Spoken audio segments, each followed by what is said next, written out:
Ready? Good morning, Tuesday, March the 5th, Richland County Board of Commissioners. I'm Commissioner Darrell Banks with Commissioners Cliff Mears, Tony Vero, our clerk Stacy Clark, Clerk Crawl, and Andrew Keller, our administrator, and Lori Benson from our JFS. And our first and online is Al Lawrence, News Journal, and Carl Hunnell from The Source. And our first line of business is Jobs and Family Service. You have some contracts you want to tell us about. Yes, I do. The first is a contract or an agreement with the Richland County Area Chamber to provide job fair services for the Richland County area. This would be a youth job fair taking place in March, and then also an adult job fair taking place in May. And this just covers the cost of their staff to work on recruiting businesses or employers for the job fairs, doing the advertising that needs to take place, and then also covers the cost of the facility to house job fair. And it would be a contract in the amount of $9,250. Motion to approve. Commissioner Banks, Yes. Commissioner Vero, Commissioner Mears. And then the second is an amendment to a contract that we have with Catalyst Life Services that they have been pretty much administering an opioid grant called Fresh Start that we had received from the state in May of 2022. That grant is scheduled to end as of March 31st, 2024. So we just want to extend the contract through June so that we can pay out any invoices that might come in after the end of March, and make sure we can liquidate that contract and that grant. The grant. Motion to approve. Second. Commissioner Banks, Yes. Commissioner Vero, Commissioner Mears. Yes. And then the third item is a resolution to, for what's called an inter-county agreement of adjustment of allocations. This is just a resolution that would authorize me as the Director of Richland County Job and Family Services to make transfers of funds to other county jobs and family services. Sometimes as we're ending a state fiscal year, counties realize, oh, we're a little short in TANF funding, or we're a little short in income maintenance funding. And they'll put out a request to other counties to say, hey, do you have some income maintenance money? If you do, I'll give you a little bit of Title 20 money if you need it. And it just allows us to shift those funds back and forth so they're utilized and don't go back to the state. Or it allows us as a county to say, hey, I'm a little short here. Does somebody have something that I can use to cover so I don't go into excess and have to tap some local funds to cover it? And this would just be a broad resolution so that every time we get a request from a county for some additional dollars that we have to give to them, I wouldn't have to come up and have you approve each of those individual items. The state has a process that we have to use. All of those requests are entered into our CFIS system, which is our financial system for the state. So the state can see all of those requests.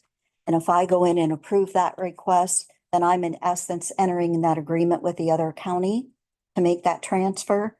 And then the transfer takes place through the system. This is good through end of the year. Good through the end of the year, and then I will come back to you to have another resolution in place for the next calendar year, January through December. To approve. Second.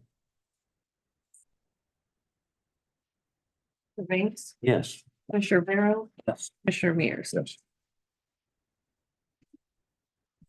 Stacy, do I address the other item? Sure, go right ahead. And then also you should have received it, but I did receive a letter of resignation from Sheila Metzger. She will be retiring as of the end of April, April 30th. And although we hate to see her go, I do understand that this is probably a good time for her to do this. Well, We did get another resignation this morning of another employee. It's gonna be done March 22nd. That might speed up her process of trying to replace that person if you want to accept that also. Yeah. And Brian Harder, our Hamilton, isn't it? Hamilton, I'm sorry. Gosh, where did that come from? That was from the past. Brian Hamilton, our IT administrator, has tendered his resignation. He's accepted another position. And he will finish out the position through March 22nd, which would be his last day. So he's giving us a full 3 weeks. He gave us the resignation letter yesterday while I was off, so. Okay, motion to approve. Second. I would add that, Miss Sheila, that 28 years of service is appreciated. Yes, very much. Thank you. Not that. Yes. Arrow? Mr. Mears? Yes. And we appreciate Mr. Hamilton.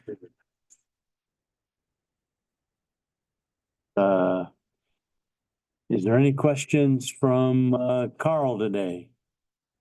Yeah, just a couple. Lloyd, the Fresh Start opioid grant that you're extending through June, what was the total dollar amount of that grant? The total amount for Richland County was $112,400. And we contracted all of that to Catalyst. Okay, and what has Catalyst done with those grant funds in their Fresh Start opioid effort?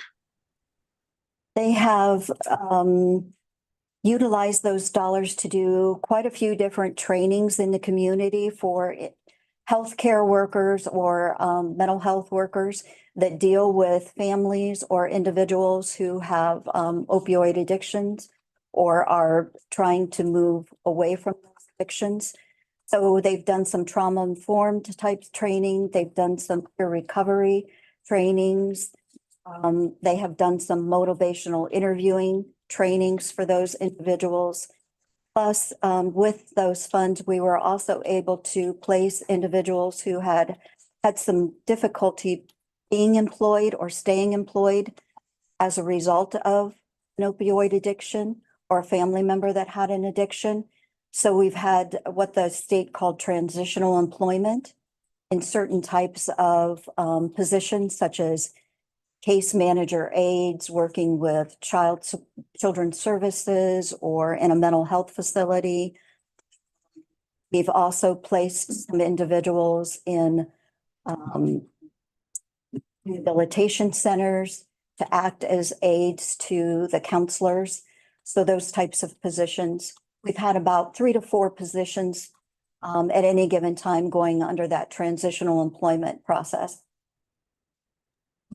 And for a grant like that, is this a case where you had a request for proposals and Catalyst was one of those who submitted a request, or how did that work that Catalyst got that grant money? We were able to transfer the grant money to Catalyst because we already had some similar grants or contracts with them. Catalyst does provide case management services for our Ohio Works First program. This was somewhat similar because we had work experience under this with the transitional employment. We had training opportunities. So the state allowed us just to transfer those funds to Catalyst to provide these services. Okay, and on the inter-county transfer that you were talking about, is there any kind of a dollar limit amount on how much one county can transfer to another? There really isn't. Although, part of the process that the state ODJFS or Ohio Department of Job and Family Services makes us go through is we have to be sure that we have enough funds to finish out the year ourselves. So we can't enter into agreement to, authorize funds that we're not going to have at the end of the year to meet our own needs. So we have to make sure that we're projecting our own funds adequately. And then we're only going to agree to transfer what we feel comfortable transferring so that we meet our own needs. And how often does this happen? Does it usually happen in the second half of a year? And is there actually anybody who does approve it, or does it just have to go into a JFS file somewhere? It does happen usually in the second half of the year. As a matter of fact, the state is kind of starting that process now. They're asking counties to take a look at their funds through the end of the year and see what they might be able to share among themselves. Again, this resolution allows the Director of Job and Family Services to ensure that we have adequate funding to meet our needs throughout the year, and then just potentially enter into an agreement to offer some funds to another county, or we could request funds from another county if we think we're going to need them to finish out the year.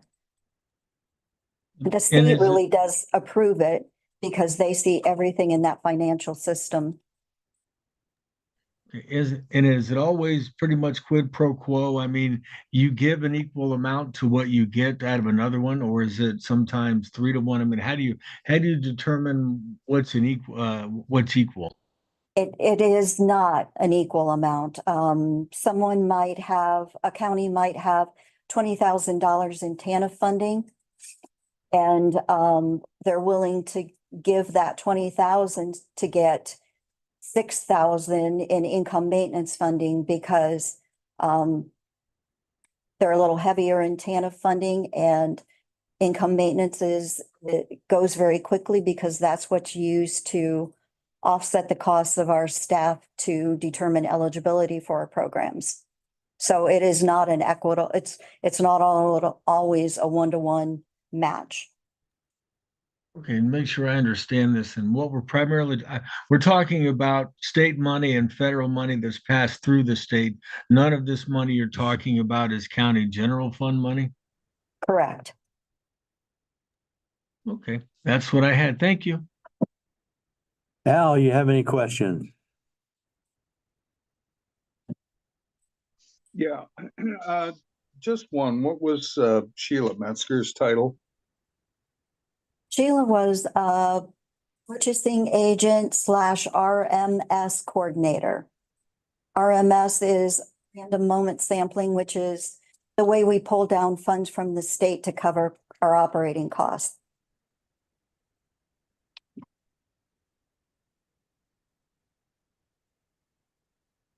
Okay, I think that's all I had. Thank you. I had a quick question, Lori. Carl kind of thought about. You could transfer money from any JFS in the state, Lucas County, Hamilton County, anywhere, not just adjacent county. Okay. Thanks. Okay, thank you very much, George. Okay, can we get a motion to certify the record of proceedings for February 29th? So moved. Second. Commissioner Banks, Yes. Mr. Barrow, Yes. Commissioner Mears. Yes. And get approval of request. So moved. Second. Banks. Mr. Barrow. Yes. Mears. Yes. Okay. And can we get approval for the 2020 Richland County Fair Booth contract so that EMA can be there? So moved. Second. Commissioner Banks. Yes. Mr. Barrow. Yes. Commissioner Mears. Yes. Okay. And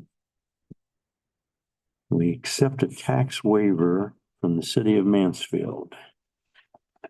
Carl, this is for the Darrell Banks Tunnel. This is just to make that happen. So I'll make that motion because I know you guys might ask what the waiver's for. Second.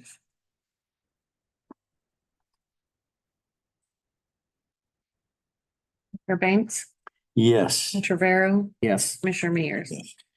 And can we certify the monthly delinquent sewer bills? Second. Commissioner Banks, Yes. Commissioner Vero, Yes. Commissioner Mears. Yes. And can we renew the contract for mowing services for our wastewater? Second. Commissioner Banks, Yes. Commissioner Vero, Yes. Okay. And Mr. Gove has requested a overweight approval permit for CJ Hughes Construction Company out of Huntington, West Virginia to bring in some equipment.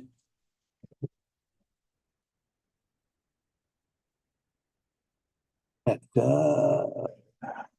Henry Road in Shelby. Oh, that's where so they'll be coming in from on Livonia Road North and then to Henry Road Shelby. And it'll be used on 5 and is at State Route 98. So moved. Commissioner Banks, Yes. Commissioner Vero, Yes. Commissioner Mears. Yes. Okay, and we have 2 utility requests for applications for project summary is Brightspeed. And one county road that's involved is North Trimble Road.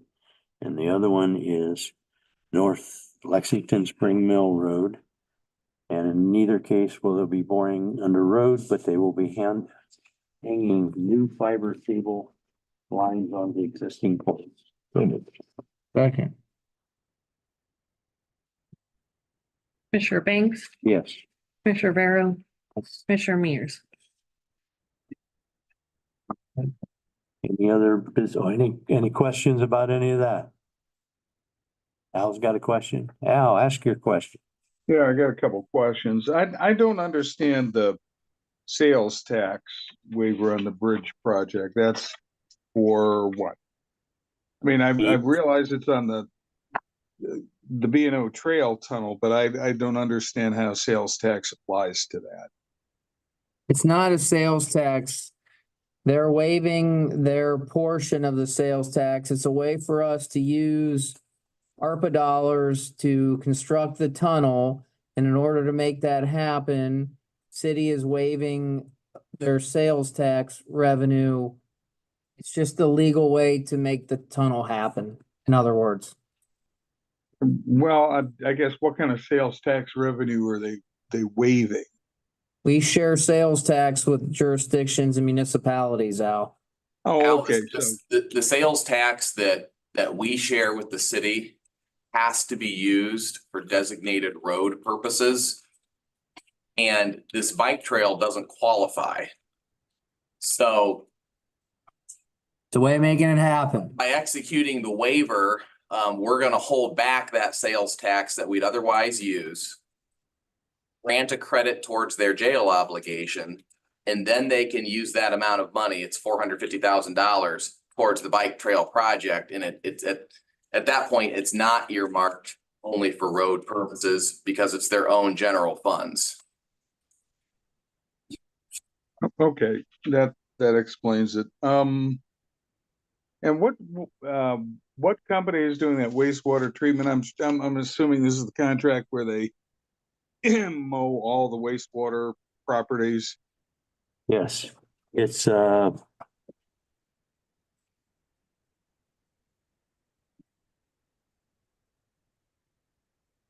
On the back side of that proposal, they're going back to the page. yeah, what did I do with that page? What is it, Andy? Oh, here it is. Now let's see it. I think I mixed it up. What's the name of it? It's Hershey Outdoors. Hershey Outdoors is the one who does the mowing. Not to be confused with the chocolate company. How you spell this one? Or the store it and lock it in Ashland County. True. That's all I had. Thank you. Carl, any questions? Well, we're roughly 1 month away from the apocalypse. So I thought I would bring up again and see if you guys have made any decisions about what will be happening in county buildings on Monday, April 8th, as the giant darkness from above descends. Something going on April 8th? Ask Rebecca. I think our emails have been pretty full from Rebecca. Do we want to make a, Well, we drafted a notice, but we've yet to vote on it. You'll have an announcement soon, Carl. We're most likely going to close. All county buildings or just the courthouse? All.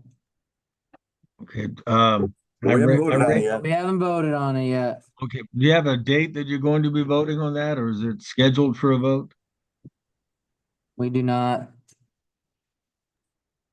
Okay, I ran into this during COVID when they went to close the municipal building. Do the judges have to sign off on this in order to close the courtrooms as well? I believe they intend to close as well. But you can always contact Judge Robinson and Judge Nomoff, although Judge Robinson doesn't email, so call Judge Nomoff. Well, I assume if you guys close your portion of the building, that their portion would have to be closed as well, or no? Well, as a journalist, you should never assume. The answer to that would be no. They have been, for jury trials, if the building's open after hours. So while we work in conjunction with them, it's not an automatic 1-for-1. Yeah, if the courts want to run a docket on that day, the commissioners have no interest in obstructing that. Right. But so let me extend that beyond just judges then. If Pat Dropsy wants to have his office open that day, can he do that? Yes. But they generally defer to the commissioners. Okay, so you're primarily talking about, at least officially, the departments that the Board of Commissioners oversees directly. say that's correct? And I would imagine all the other offices will follow suit.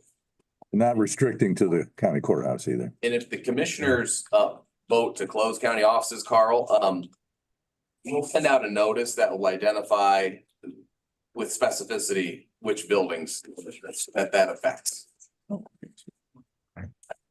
Because there's sometimes confusion as to what constitutes a county building under the umbrella of the commissioners. So we want to make that clear when the time comes.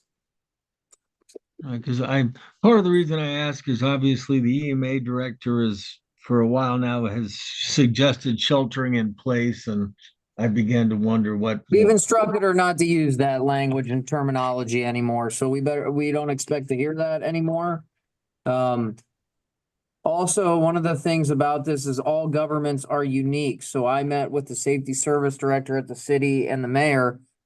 So why we may or may not close, you may think, okay, what about a remote work day? But let's talk about why we may be a little different than the city, and then they may be different too because they have a water system. We have a wastewater system, but they have a municipal water system.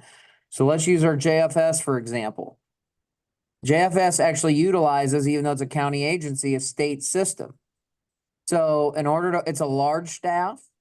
And in order to work from home, you would have to outfit every employee with hardware, meaning the laptop. And then they would require a more difficult setup to work remotely to tap into a state system.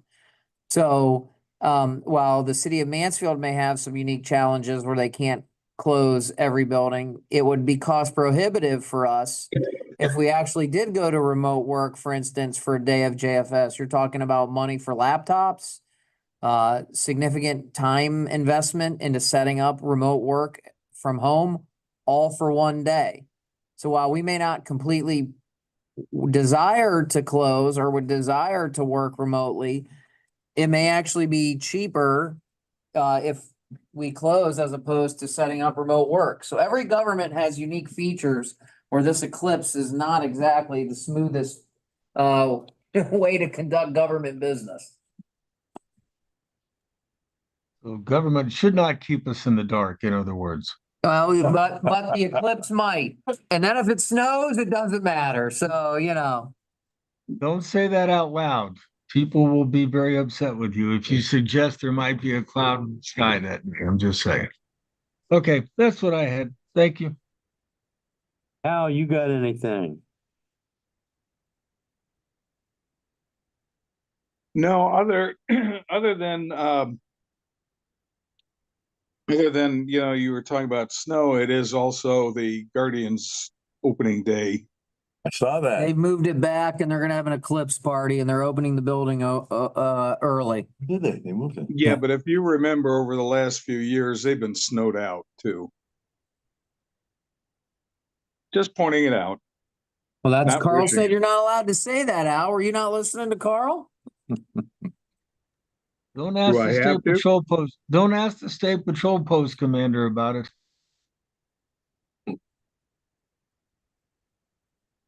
That's all I Any had. other business to come before the board? Hearing none. It's 9:57 and we stand adjourned. Why is it that